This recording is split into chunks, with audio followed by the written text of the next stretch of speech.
اور حضرت آگے سنتے چلیں، حضرت عثمان غنی رضی اللہ تبارک و تعالی عنہ، یہ مسند امام احمد میں یہ واقعہ اور روایت موجود ہے۔ عثمان غنی رضی اللہ تعالی عنہ نے ایک بار پانی منگوایا، اللہ اکبر۔ صحابہ کرام علیہ الرضوان جو ہے نا نبی کے دیوانے تھے۔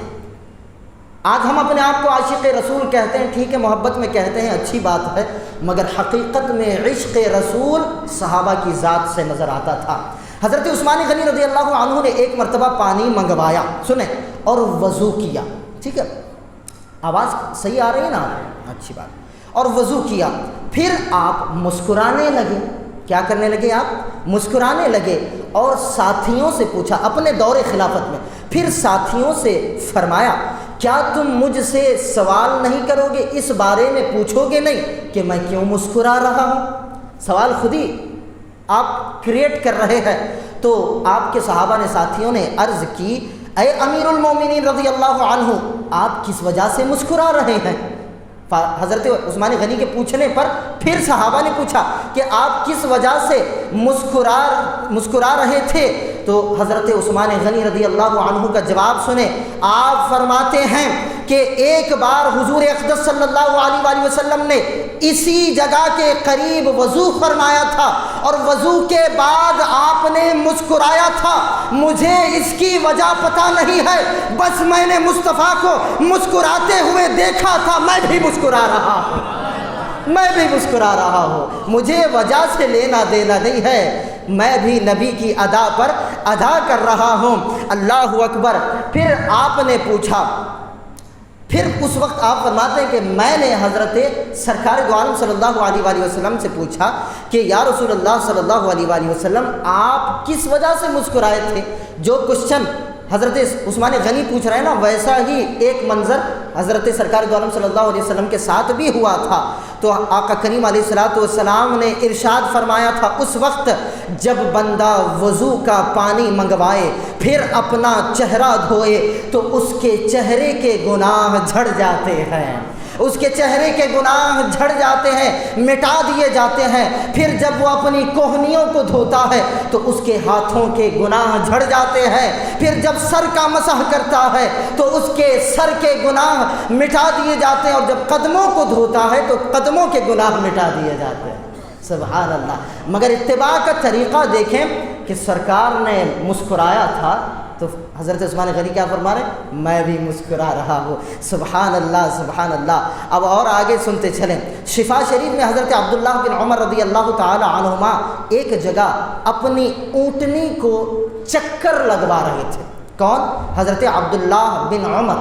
دیکھیں اتباع، یہ ہیں عشاق رسول جنہوں نے نبی کی ادا کو ادا کیا ہے۔ کیا کیا ہے؟ نبی کی ادا کو ادا کیا ہے۔ حضرت عبداللہ بن عمر اونٹ کو ایک جگہ پر چکر لگوا رہے ہیں، یعنی راؤنڈ راؤنڈ پھر رہے ہیں، توجہ میری طرف، راؤنڈ راؤنڈ پھر رہے ہیں۔ کسی نے آپ سے پوچھا کہ حضور والا اس طرح سے چکر لگانے کی وجہ کیا ہے، اس کے پیچھے راز کیا ہے؟ تو حضرت عبداللہ بن عمر فرماتے ہیں میں نہیں جانتا۔ بولیے نا سبحان اللہ، اس جملے کے ساتھ چلنا ہے آپ کو۔ آپ فرماتے ہیں میں نہیں جانتا، بس میں نے مصطفیٰ کو ایک مرتبہ دیکھا تھا، بس میں اسی پر عمل کر رہا ہوں۔ غرض نہیں تھی کہ اس کے پیچھے راز کیا ہے، اس کی وجہ کیا ہو سکتی ہے، یہ صحیح ہے یا غلط ہے، ایسا کیوں کر رہے ہیں، صحابہ نے کبھی سرکار سے نہیں پوچھا یا رسول اللہ اس کی دلیل کیا ہے، اس کی وجہ کیا ہے، قرآن میں کہاں ہے، حدیث میں کہاں ہے؟ ارے سرکار کے غلام صحابہ اس قدر دیوانے تھے سرکار کے کہ اللہ اکبر، ایک مرتبہ سرکار دو عالم صلی اللہ علیہ وآلہ وسلم مکہ شریف کے سامنے کھڑے ہیں اور کعبہ معظمہ سامنے نظر آ رہا ہے، اور صحابہ سے پوچھتے ہیں کہ اے میرے پیارے صحابہ کیا دیکھ رہے ہو، کون سا شہر ہے سامنے؟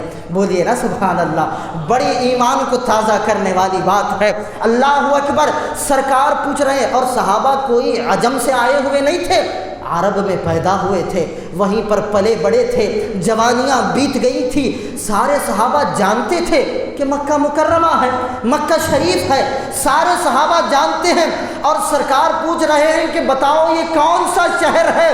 جاننے کے باوجود کسی صحابی نے جواب نہیں دیا۔ اللہ اکبر. کسی نے جواب نہیں دیا اور کیا فرمایا؟ اللہ و رسولہ اعلم، اللہ اور اس کا رسول بہتر جانتا ہے. یہ ہے ادب مصطفیٰ، یہ ہے اطاعت و فرما برداری و اتباع مصطفیٰ. جانتے ہیں کہ سامنے کعبہ ہے، بچپن گزرا ہے، جوانی گزری ہے، پیدائش یہیں پر ہوئی ہے، مگر نبی کا ادب دیکھو. نبی کے سوال پر کسی نے نہیں کہا یا رسول اللہ ہم جانتے ہیں یہ کعبہ معظمہ ہے، کہہ رہے ہیں اللہ اور اس کا رسول بہتر جانتا ہے. پھر سرکار نے پوچھا یہ کون سا شہر ہے؟ دوسری جانب یثرب مدینہ منورہ کی جانب اشارہ کر کے فرمایا. تو صحابہ نے فرمایا یا رسول اللہ اللہ اور اس کا رسول بہتر جانتا ہے. تو اللہ اکبر، نبی کا وہ مقام و مرتبہ ہے اور یہ ادب اور احترام ہے. کیوں؟ کیونکہ صحابہ جانتے تھے کہ نبی کی کیا شان ہے، نبی کی کیا شان ہے.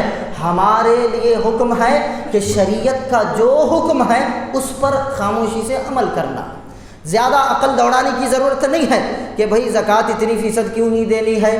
ہاں پھر نکاح کے بعد 3 طلاق جو ہے ایک محفل میں ہو جاتی ہے یا نہیں ہو جاتی وغیرہ وغیرہ کے جو کچھ بھی مسائل ہیں جو فتنے فسادات پیدا کیے گئے، ٹھیک ہے. اور پردے کے کیا احکامات ہیں، طلاق کے کیا احکامات ہیں. ہم امتی ہیں، ہمارے لیے حکم ہے کہ بس ہمیں آنکھ بند کر کے شریعت پر چلنا ہے. مگر وہ نبی ہیں وہ جسے چاہے حلال کر دے، جسے چاہے حرام کر دے. سمجھ آ رہی ہے بات؟ صحابہ جانتے تھے کہ یہ بارگاہ رسالت ہے، کعبہ سامنے نظر آ رہا ہے، پھر بھی زبانیں خاموش ہیں کہ کہیں ایسا نہ ہو محبوب کا ارادہ کیا ہے. اور اگر میرے آقا اس وقت فرما دے کہ یہ کعبہ یہ مکہ نہیں مدینہ ہے تو اس وقت سے اس کا نام بدل کر مدینہ ہو جایا کرتا، نام بدل جاتا اور مدینہ بن جاتا. اور مدینے کو میرے آقا مکہ فرما دیتے تو مدینے کا نام مدینہ نہ ہوتا، مکہ بن جایا کرتا. یہ اطاعت، اتباع اور فرما برداری رسول صلی اللہ علیہ وآلہ وسلم ہے. ایک